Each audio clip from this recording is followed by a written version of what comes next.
જય શ્રી કૃષ્ણ મિત્રો. મિત્રો, મૃત્યુ પછી માણસનો બીજો જન્મ કેટલા દિવસે થાય છે એનો દરજ્જો ગરુડ પુરાણમાં આપ્યો છે.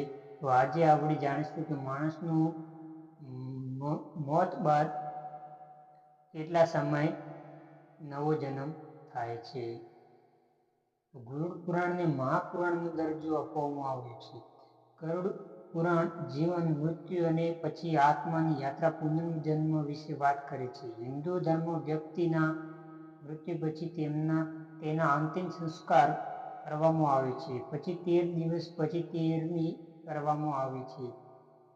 આ સાથે મૃતકની આત્મા શાંતિ માટે પિંડદાન, તર્પણ વગેરે ધાર્મિક વિધિઓ કરવામાં આવે છે. ગરુડ પુરાણમાં આ બધી વિધિઓનું મહત્વ અને તેના કારણો સમજાવવામાં આવ્યા છે. આ જ કારણ છે કે શવ સંસ્કારમાં મૃત્યુને અંતિમ સંસ્કાર માનવામાં આવે છે. હવે પ્રશ્ન એ છે કે મૃત્યુ પછી આ આત્મા ક્યાં જાય છે? જો પુનર્જન્મ થાય તો ક્યારે, કેટલા દિવસ પછી? ઉપરાંત આત્માની અંતિમ યાત્રામાં શું થાય છે?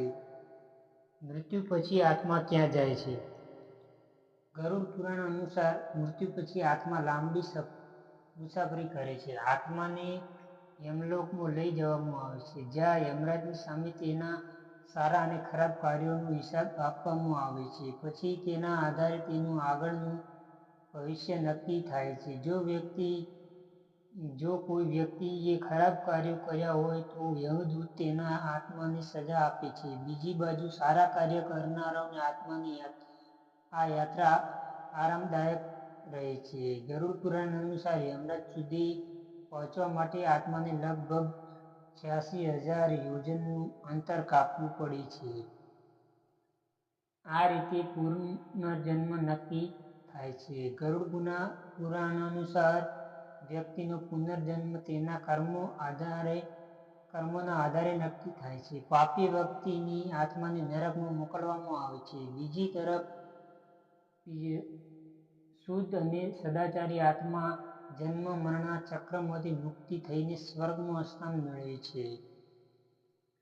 જ્યારે વ્યક્તિની આત્મા તેના કર્મ પ્રમાણે સજા ભોગવે છે, ત્યારે તેને બીજો જન્મ મળે છે. બીજા જન્મમાં ક્યાં જન્મ મળશે તે વ્યક્તિના કર્મોના આધારે નક્કી થાય છે. ગરુડ પુરાણ અનુસાર મૃત્યુના 3 થી 40 દિવસમાં પુનર્જન્મ થાય છે.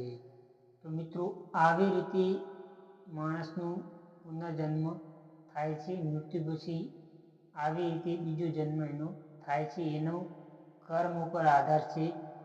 તો મિત્રો, આજે આટલું જ. ફરી મળીશું આગળના વિડીયોમાં. ચેનલને લાઈક, શેર અને સબસ્ક્રાઇબ જરૂર કરજો. જય શ્રી કૃષ્ણ.